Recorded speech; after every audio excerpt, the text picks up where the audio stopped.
Hello everybody, this is Spirelli and welcome back to Astrologaster. Where?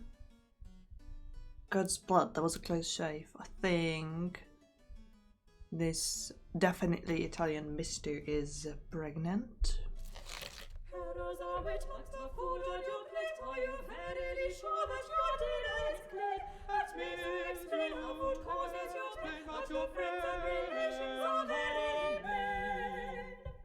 Aww.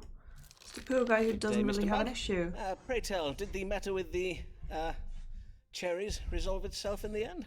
Those sugar crystals you gave me did work wondrous well. Verily, Dr. Forman, methinks you should fashion this medicine into little round pills and sell them by the score. I warrant you would make your fortune. Yes, if only I could have my querents believe that mere sugar pills were the cure for all their ills, great and small. I would be a very rich man indeed, would I not?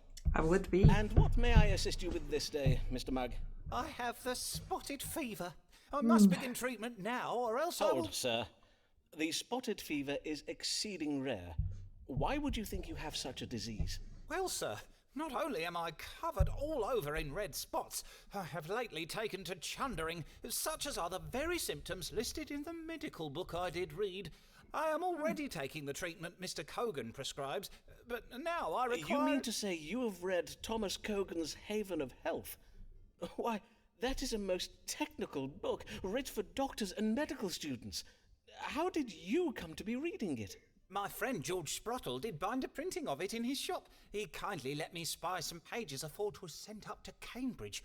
Oh, but Dr. Forman, I forget myself. You have no medical degree, so you doubtless have not read it. Rude. If I ask George nicely... Sir, let us consult the stars and see if they may tell us what ails you. Excuse me, mister. So you've read a few pages. Might that have been the few pages on the spotted fever? Some hypochondria induced by periods of benign pimples on a privy member. Struggle with evil digestion? No. With a spotted fever. So I could tell them like, oh yeah, you have it, because he won't like hearing that he's just making it all up, and I'm sorry, you have to get my doctorate degree. So yeah, you have the spotted fever, I'll treat you for it with sugar. You do indeed suffer from the spotted fever, Mr. Mugg. Now, as to your cure, it does require some uncommon ingredients that I do not keep here in my chambers at present. A moment, pray, while I write this down. Here, take this recipe to your apothecary and have him make you up a preparation. Take a spoonful each morning until your red spots disappear. Oh, ground up horns of a deer. And cinnamon, how very fine. And this red coral from the South Seas. Aye, verily. Nothing but the finest of cures for my loyal querents. It is just as well for us that I did consult Mr. Cogan's book, is it not, Dr. Foreman? On my word, my wife was very wrong to doubt him. I shall tell her you said so. One thing more, if you please, Dr. Foreman, for I feel I must give ye warning. A great storm is coming. I feel it in my bones, and my bones do always speak true. You would do well to bide indoors at the first sign of wind and rain. God keep ye well, Dr. Foreman. Such a shift in tone is like, there's gonna be a great storm. You should stay inside. God get you well. Bye-bye. The querent did present with red spots and involuntary upward purging. I did diagnose my first case of the spotted fever and prescribed the treatment for it as listed in one of my reference books. So I did give him a proper treatment for it, which I didn't know whether I would, because last time I gave him sugar and I would have liked to do that again, where it's like, yeah, you have that, here, eat some more sugar, but maybe in a different form so he doesn't know it's sugar. But thanks to Colonel Pleased with me freeing I gave this day, because I don't know whether the treatment that is prescribed for the spotted fever will do him harm, and I wouldn't want that. One more time. Now that common folk know how to read, we shall soon have no more need for doctors. Yeah, that's not how it works. Almighty servant Thomas Black, reach forth thy gracious hand, and slap sense into god. Good morrow, Dean Blag. How fare you this day? Well, Dr. Forman, I must own that I do not fare well. For my recent investments have left me in a rather vexing financial position. Didn't I Verily, say so? That is ill to hear. Aye, Sir Walter Raleigh's quest for El Dorado failed most woefully, just as you predicted. His ships did return loaded with naught but a few sacks of worthless root vegetables. I cannot fathom it. Potatoes? We are Englishmen. We do not eat vegetables. Aye, a disappointing outcome indeed. Oh, but that is all by the by. For you will be pleased to know that I put my remaining fortune into a new venture so assured of success that I will make all my money back and more. Assured, you say? How very reassuring. I have invested in an expedition to intercept a fleet of Spanish ships carrying gold back from the New World. For this expedition, Sir Walter Raleigh will be joined by that famous military genius, Robert Devereux, the Earl of Essex. So success is virtually guaranteed. There is but one small worry, however. Ah, only one? Aye. 'Tis that Raleigh and Essex set sail full 2 months past, but there is yet no tidings of them. Such silence is a trifle vexing. Have they yet captured the Spanish treasure ships? Surely no ill has befallen them. A most vexing mystery indeed. Let us see whether the stars can tell us what has become of this expedition. I mean, we kind of told them where to go on the spot without really knowing where they needed to go, because it's just like, no, there's no time. Just give me something. And I gave him something, but that was surely not correct. Will my investment in an expedition to capture Spanish treasure ships pay off? Blight is lazy fantasist to indulge in an excess of creative thinking. Angels will vest their blessings upon Blight, but he must be patient. These seem to contradict each other. Van battle is being waged in a foreign clime. God is granted by good intuition. Oops. And the moon shines its benevolent light upon the Blake family fortune. So there is battles, but it will eventually be well. Raleigh and Essex sailing the ship in the wrong direction will suffer a reversal of fortune. Blake has been careless with his financial legacy. The expedition has been endangered by secret information from an untrustworthy authority. Untrustworthy? How very dare the stars throw shade upon my honor thus? My skill in reading navigational coordinates in the stars is unimpeachable. Endangered by secret information from an untrustworthy. So the information I gave them was wrong, which is why it will fail. So I can tell him that it will be all fine, he just needs to do more, or that it will fail because the information was wrong. I don't think he wants to hear that it fails. So they are having some difficulties, but it's eventually going to be fine, if I understand the stars correctly. Wondrous tidings! Your family's fortune is soon to be restored, and you may thank God for it was he that inspired you to invest in such a well-led expedition. Raleigh and Essex have come upon the Spanish treasure fleet, and a violent battle off the coast of Spain is being waged this very hour. Verily, blessed day! O Heavenly Father, I give thanks unto thee for both thy mercy and thy business savvy. Things God is known for. The Coronet wished to know whether his investment in an expedition to capture Spanish gold would pay off. I did tell the Quern that the expedition would be successful. Methinks the Quern was pleased with me for the reading I gave this day. Oh, come on! I wonder what Mistress Black has ordered for dinner. Would that be swan pie? Swan pie. Why must this wench act so distressed? Mayhap she can't abide a jest. No word of love and his professed. What an ungrateful lady! What an ungrateful lady! She's just not into you. Deal with it. Good day, Mistress Lania. Pray, come in and take comfort by the fire. The wind is fierce and cold this day. Did you see him this time, Dr. Foreman? He did it again. He ran off the moment he saw me. See who, madam? Your patient, Signor Ferraro. Ah, verily? Indeed, I was expecting him to come for a consultation this day. But he changed his mind and ran off, you say? Huh, how very mysterious. Truly, 'tis as if all men are determined to use me ill.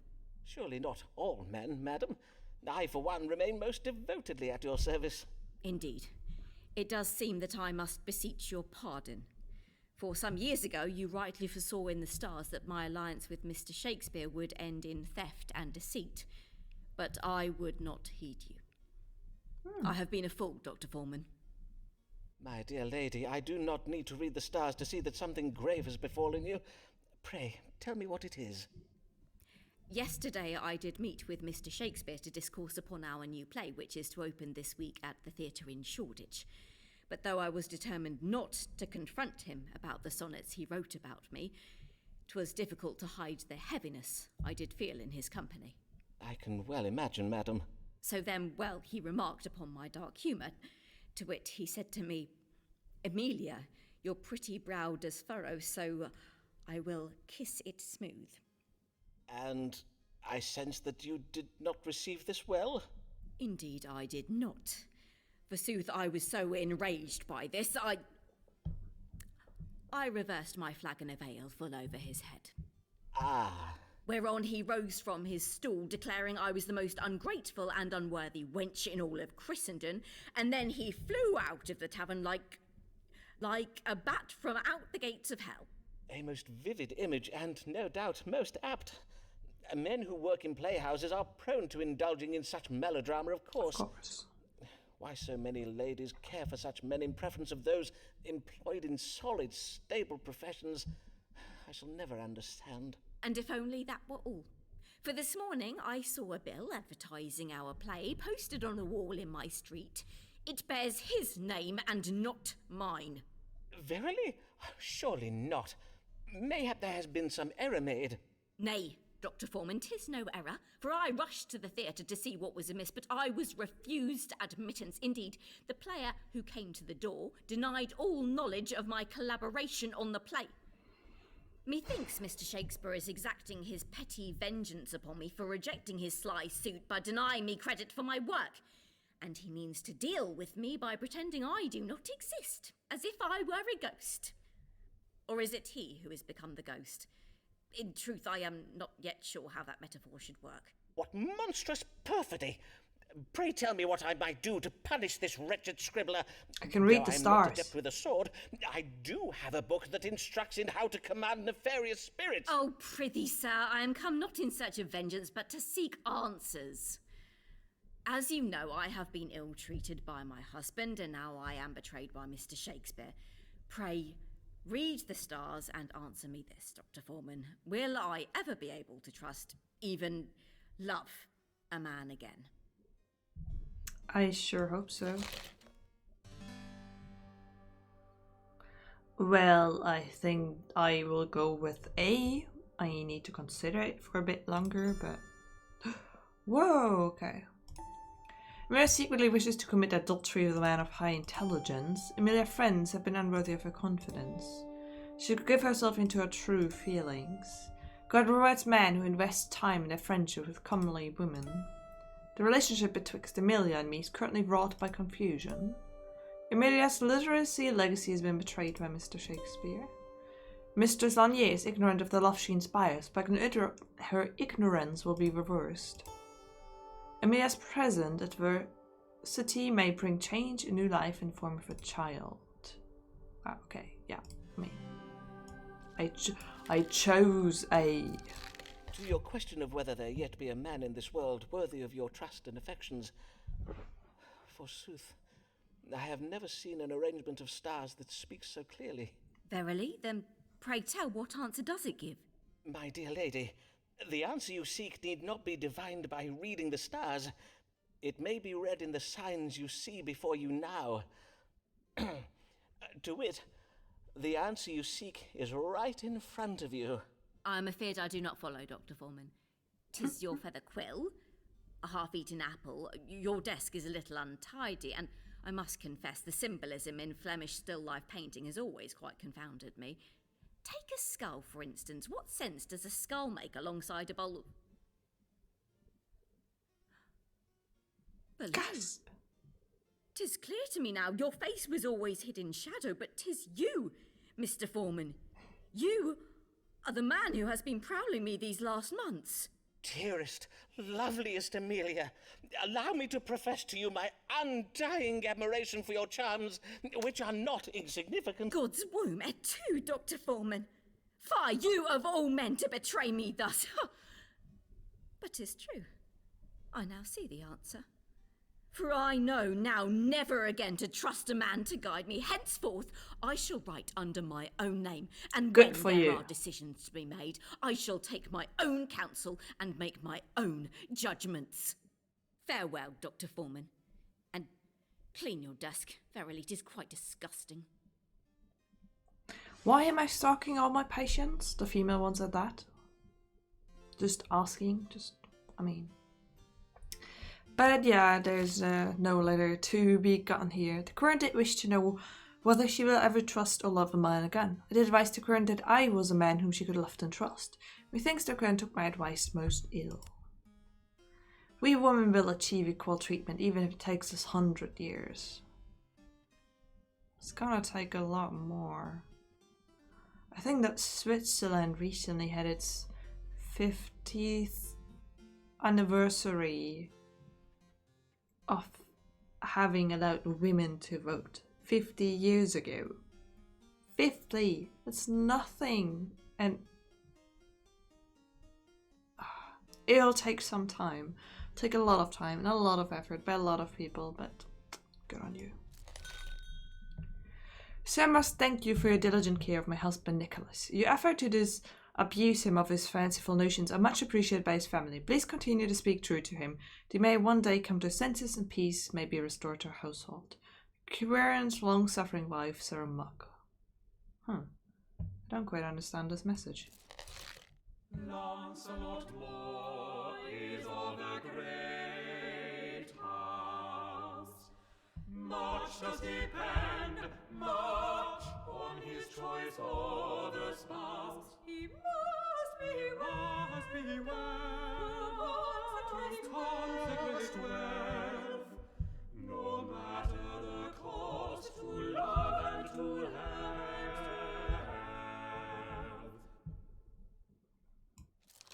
Good day to you, young sir, and well met. You are Lancelot Moore of Middlesex, are you not? What an honour it is to welcome a son of the great house of Moore to my humble consulting chambers. 'Tis indeed I, Lancelot Moore. I will own it. But hear this. My family is ignorant of my designs in coming here, and I wish them to remain so. Which is why I come to you, Mr. Foreman, for methinks you are not such a man who would ever find himself in the company of a family such as ours. Ah, well, you may count upon my discretion, Mr. Moore. Yeah. And what is the matter that brings you this day? 'Tis that my family wish me to marry my wretched cousin Barbara. And I take it you would not wish to comply. Nay, I verily would not. Cousin Barbara is a vile little minx. She loves nothing more than to sport with me and play cruel japes. Last Christmas, she even hid a dead mouse in my mince pie. The lady does seem most spirited. The lady? Oh, pish. Cousin Barbara is hardly a lady, for she is not 14 years of age. It is most unnatural to ask a grown man to wed a child. Indeed it is. 'Tis my belief that in these enlightened times we should consider... Verily, Barbara be damned. My heart belongs to a true woman, not a freckled, scrawny slip of a girl. A full-blossomed woman. A woman, you say? Aye, Marion, my other cousin. Of course. I see. Ah, Marion. So beguiling are her shapely charms. Oh, to lie, if not to die, in Marion's arms. So soft her lips, so sweet her face. Oh, how I yearn for her embrace. In me she hath such passion stirred, a fever rises in my... But nay, I pray for death, and would be martyred if from her I be thus parted. And so you see, you must help me forestall this wretched marriage so that I might wed my sweet cousin Marion. Mr. Foreman? Mr. Foreman? Yes, indeed. Let us see what the stars advise. How might Mr. Moore avoid this marriage to his cousin Barbara? Well, I mean,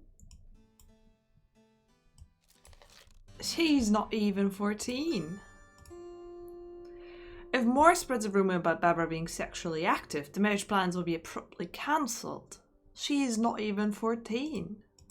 And that will ruin her life, right? So I suggest Barbara's with child. She may not be as chaste as she seems. Oh, come on, let's not do that. An appeal to Moore's vanity may induce him to travel abroad. Moore will be able to extract himself from his engagement once he has come of age and has control over his fortune. Moore should betray his family by serving his country, should go to war. Yeah, doesn't seem like a good solution out of a marriage. Barbara is secretly unhappy about the marriage. God's aid will come via cousin Barbara, who is both intelligent and rebellious. What does Moore intuition tell him about his marriage? Therein lies the key to unraveling this engagement. This is the most non-descriptive one, so I'm going to go with that and see what we'll make of it. It is apparent you do not wish to marry your cousin Barbara.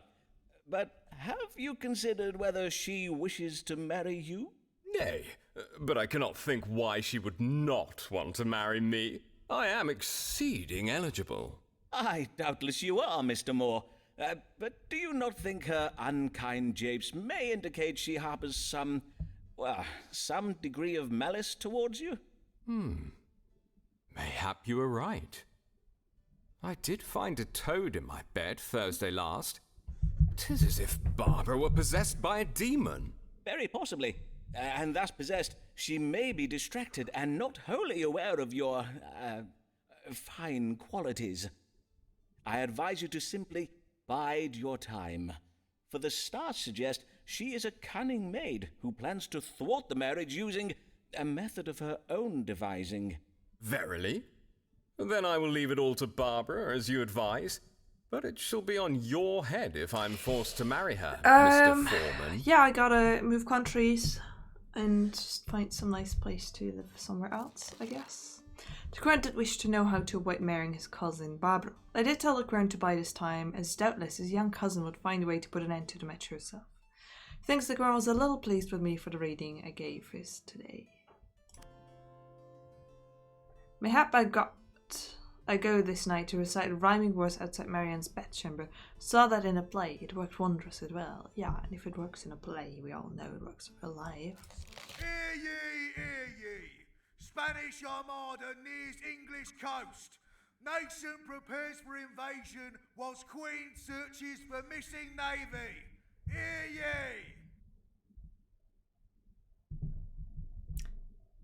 Whoopsie. As Spanish ships near our shores, the Queen's ground troops prepare for what promises to be a blood-soaking slaughter of Englishmen by the continental Catholic savages. With England coast undefended, experts predict Spanish ships will be sailing up the Thames to London within days. Sources in the royal court say the Queen is more than a little vexed about the absence of the Royal Navy, which experts described as lost. I don't know anything about that. I don't know. Wench, be sure to marry, lest ye be branded a witch. If Mary sees you keeping cats against you, she will snitch. Beware of Mistress Mary Page, she is a nosy fa. La la la la la la la. Wait, but this is not the lady who had headaches, right? Blessed even, Dr. Forman. Mistress Payne, what brings you in such weather? 'Tis most dangerous to be about in it. Oh, it takes more than a little wind and rain to forestall me from doing the Lord's work. Besides, foul weather is naught but God's righteous vengeance upon London for the sinful debauchery of its inhabitants. Verily? Then I dread to think what northerners get up to of an evening. Pray heed me carefully, Dr. Forman, for 'tis on a most pressing matter that I am come. Doubtless you have heard the news. The Spanish Armada does sail once again towards England's shores. It seems this latest Armada was most unexpected. Well, as 'tis oft said, no one expects the Spanish Armada. 'Tis very grave this time, for I have heard tell that our own warships are far away at sea, Yeah. and with our coasts undefended, a Catholic horde may soon be sailing up the Thames to slay us all. Aye, our situation is most grave indeed. But what would you have me tell you, Mistress Payne? I wish to know whether the English fleet will arrive home in time to defend our shores, or might we ordinary folk be compelled to take up arms to defend ourselves? Dr. Foreman, are you ready to beat off the Catholics, come what may? Am I ready to beat off the... Prithee, madam, let us pray the need never arises. Perchance the stars will offer us some reassurance. Will the Royal Naval Fleet return home in time to defend England from the Spanish Armada? Well, let's find out. Spanish Armada is coming. Will the Royal Navy return in time to defend England's coast? The Navy is absent due to a reckless and misguided pursuit of gold. Ambitions will be thwarted by confusion, and unpleasantness will result from a cunning plan to steal goods. So, no, they won't be, and we're screwed. Mistress Payne must rouse her neighbours to take up arms. The authorities cannot be trusted to uphold their duty to defend ordinary Englanders, so revolt. Spanish fleet will be delayed due to the idleness of their sailors. Catholic evil angels will have their plans thwarted by a deadly, unpredictable event. So either we shouldn't have been super greedy, or we will now have to fight, or they won't even make it here.